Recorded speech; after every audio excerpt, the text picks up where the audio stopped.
మోస బడ్జెట్ పెట్టలే ఇవాళ తీర్చిదిద్దాడు ఆయన సార్. కేంద్రం అన్యాయం చేస్తే, కేంద్రం తెలంగాణకి అన్యాయం చేస్తే సార్ కేంద్రం అన్యాయం చేస్తే తీర్చిదిద్దాని మునగాడు ఒక్క మాటకెళ్ళండి సార్, నోట్లకెళ్ళి. ఇవాళ మేము మా ముఖ్యమంత్రి గారు, మా డిప్యూటీ సీఎం గారు మంచి బడ్జెట్ ప్రవేశపెడితే ఇవాళ దాని గురించి మాట్లాడుతుంది సార్. నిజంగా ఇప్పటికైనా ఎమ్మెల్యే హరీష్ రావు సమాధానం చెప్పి మీ ప్రతిపక్ష నాయకులు రావాలని డిమాండ్ చేస్తున్నారు. కూర్చోండి ప్లీజ్ ప్లీజ్. హరీష్ రావు గారు అదే డివియేషన్ చేయొద్దని చెప్పాలి. మీరు ఇడికొచ్చుడు గారు, డివియేషన్ చేయకపోతే ఇవన్నీ రావు. డివియేషన్ చేయకుండా బడ్జెట్ మీద మాట్లాడండి, బడ్జెట్ మీద మాట్లాడండి. మీరు మాట్లాడితే వాళ్ళు మాట్లాడతారు. స్పీకర్ సార్, నేను మీ మాట మీద గౌరవం పెట్టి ఏ మంత్రికి కూడా అవకాశం ఇవ్వకుండా గంటన్నర నుంచి నేను మీ మాటలు వింటున్నాను. మీరు డివియేషన్ కాకండి, బడ్జెట్ పైనే మాట్లాడండి. మీరు బడ్జెట్ పైనే మాట్లాడండి ప్లీజ్. స్పీకర్ సార్ ఆగండి.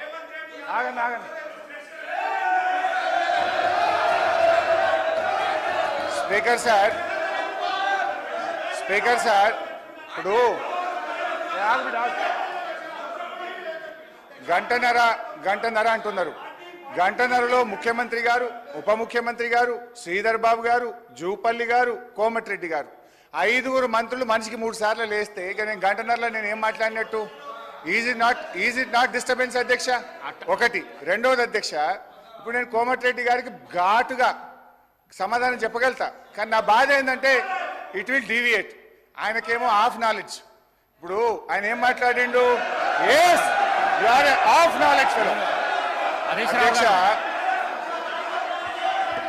హరీష్ రావు గారు ఐ విల్ టెల్ ఆ మాటను విరమించుకోండి. ఓకే, మీకు ఇబ్బంది ఉంటే తొలగించండి, నాకు అభ్యంతరం లేదు. రైట్ అధ్యక్ష, ఆ పదాన్ని తొలగించండి సార్. ఆయనకు వారికి హాఫ్ నాలెడ్జ్ కాదు సార్, ఆకారం పెరిగింది తప్పి అసలు నాలెడ్జే లేదని. ఆకారం పెరిగింది, ఆయన నాలెడ్జ్ ఎక్కడ సార్? ఆయన ఒక డమ్మీ మినిస్టర్, ఆయన డమ్మీ అల్లుడు. ఆయనకు హాఫ్ నాలెడ్జ్ కాదు, ఆకారం పెరగానే సరిపోదు, బుద్ధి ఉండాలి. దళితులు ముఖ్యమంత్రి అన్నాడా లేడా? మీ మామ అన్నాడా లేడా? చెప్పు మీ మామ అన్నాడా లేడా?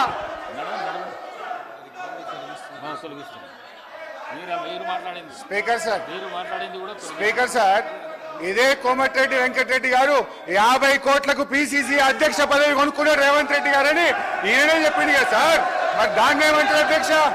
ఇదే కోమటిరెడ్డి వెంకటరెడ్డి గారు జిల్లా కలెక్టరేట్లు, సచివాలయాలు అద్భుతంగా కట్టిండు కేసీఆర్ గారని ఈయన గారే చాలా సార్లు మెచ్చుకున్నాడు అధ్యక్ష. ఇవాళ నేను ఎందుకు ఆ మాట అన్నంటే అధ్యక్ష, కోమటిరెడ్డి వెంకటరెడ్డి గారు మేము అగ్రికల్చర్